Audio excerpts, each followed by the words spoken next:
So as you guys know, there is a lot of stuff going on in this housing market that can benefit you. Excellent. So a lot of times people ask me this question, Orlando, is it now time to jump into this housing market? we're gonna jump right into it, guys, and give you the information you need. My name is Orlando. Welcome to the channel. A new normal. The housing market just seriously shifted and sellers may be running out of time. Now, if you've been watching my videos previously, you know that I've been saying that sellers are in this predicament where they have to make a decision. Do you go ahead and take advantage of the situation at hand and go ahead and go, You know what? I'm going to go ahead and sell my house now because I don't know when I will be able to sell it at this price again. sellers have already missed the boat, guys. They've already missed the boat. 6 months, a year ago, they could have sold and got a pretty penny for their house. But as we all know, yesterday prices aren't today prices, guys. And so they have to make a decision. Do I go ahead and sell this property now and make the money that I can make today? Or will I wait and see if the market will explode again? Which it won't. Not like it did 6 months ago or last year when we were going 30 to 40% year over year. You know, those days are gone. So sellers have to make that decision. And that is what we're going over right now. America's housing market has been brutal to home buyers for the past 2 years. But at last long, signs suggest that the worst of it might be over. One of the economists says the housing market is resetting in a buyer-friendly direction. What?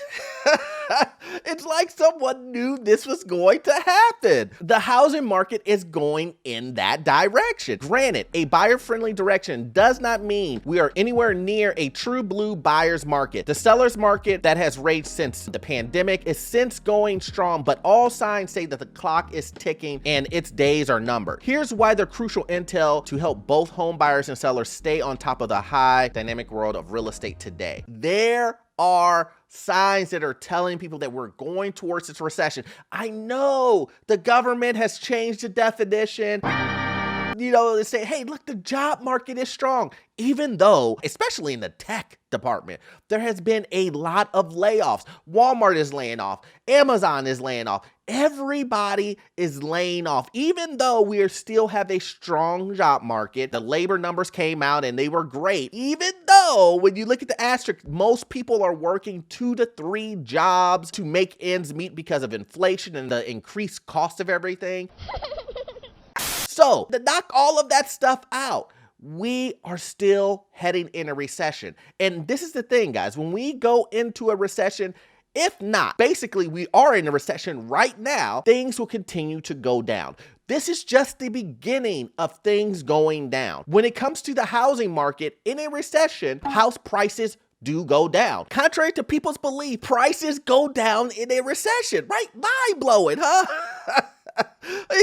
Mind-blowing that prices would go down during a recession, but that is the case. So if we're at the very beginning of this happening, what should you do? Should you sit and wait? Should you go ahead and buy? Well, that's your decision. It's based on what's going on in your situation in particularly, but prices are going down, and if you can wait it out, then wait it out. If you have to buy a house now, interest rates have went down. They're creeping back up to that 6% area. I think they're like 0.1% off 6%. I think the interest rate right now is about 5.9% for a 30-year fixed. So rates did go down. They're not at the 7% of where they were before, but you have to make the decision for your particular situation if this is the best time for you to jump in or not. Like I said, if you can wait, wait it out, you know? But some people can't wait it out. And if you have to buy a house, no shame, no shame.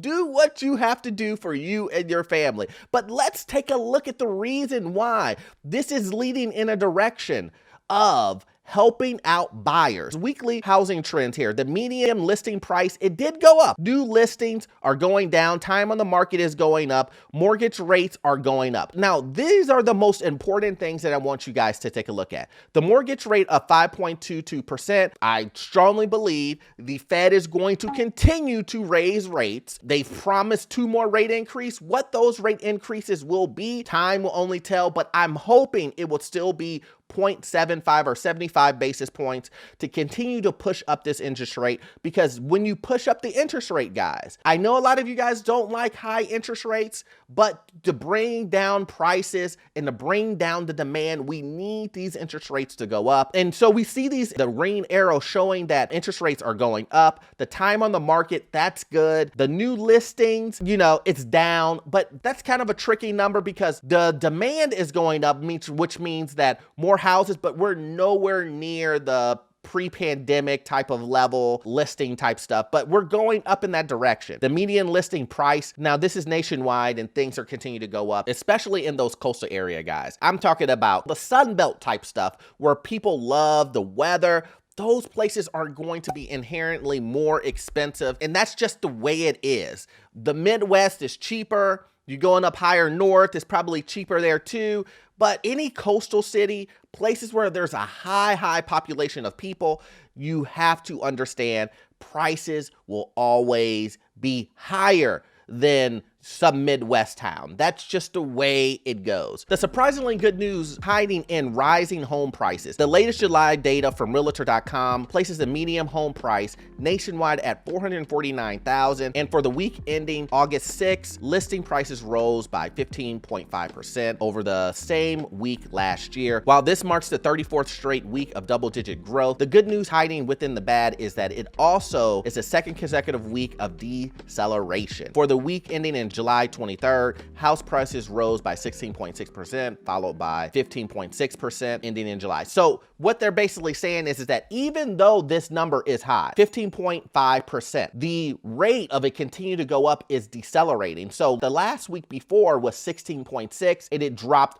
1.1%. That's the difference. It dropped. What does that mean? That means that all of those price cuts that you guys are seeing, when you go to Zillow, when you go to Redfin, and you're going, wow, the guy down the street is doing a price cut for $40,000. All of those price cuts are taking effect in that big overall nationwide number.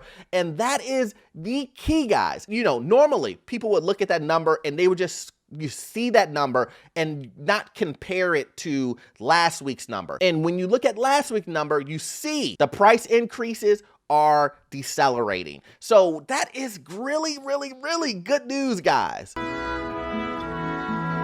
We have to stay on top of this. It is so important that when you look at this information, that you look at all of the data that would pertain to your situation, guys. We see that inflation is continuing to go down by them pushing up interest rates. And like I said in my last video, interest rates will continue to go up because the Fed is seeing that pushing interest rates up is affecting the inflation number. And so they are thinking, wow, we're doing a great job. So we're going to keep pushing up the interest rate until we get inflation to where it needs to be. Because once again, guys, you have to remember the point of raising interest rates is to calm down demand. Where we need to be worried if you're trying to buy a home, and even if you are a seller, but this is good information for both sides, that if interest rates get back low to 2%, 3%, 4%, that realm, prices will go back up, guys. Then the demand will go back up. And then we'll be back in the same situation that we were 6 months to a year ago. And then supply will become an issue. It's because it costs so little when it comes to interest rates, people's buying power. When you increase all of those things, what will happen? Prices will go up because demand is up, and then supply is low. It's basic supply and demand at that point, and we do not want that.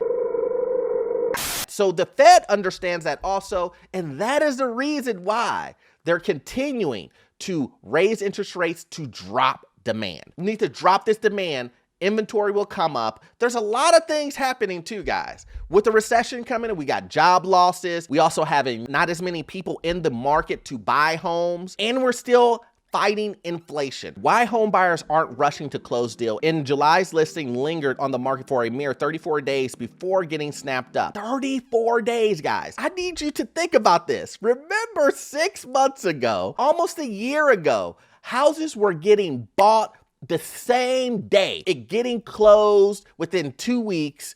Now we're at 34 days. That means home buyers are like, no more. We're going through the regular process. I'm looking at the house from the bottom to the top. We're getting all the types of reports that we need to make informed decisions.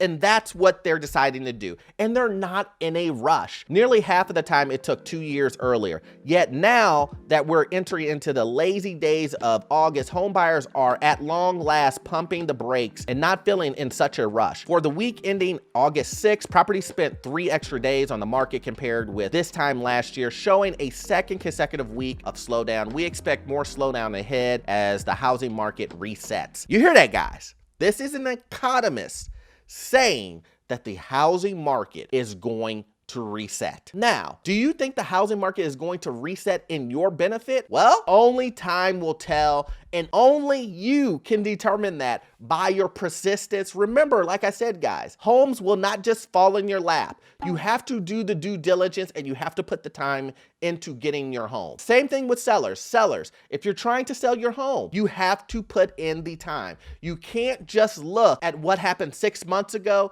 and think, I'm going to sell a home for $100,000 overpriced. those days are gone, and you have to sit down with a professional and decide what is the number that I can actually get. What is a realistic number? Not what your neighbor sold 6 months ago at the height of this crazy, crazy housing market. So I hope you guys got value out of this content, and I need you to watch this next video here. It will help you learn about this crazy housing market, get into your first rental property. Also, check out in the description below. I have some useful links for you to join our membership program and also free credit reports and whatnot. See you in the next one. Thanks.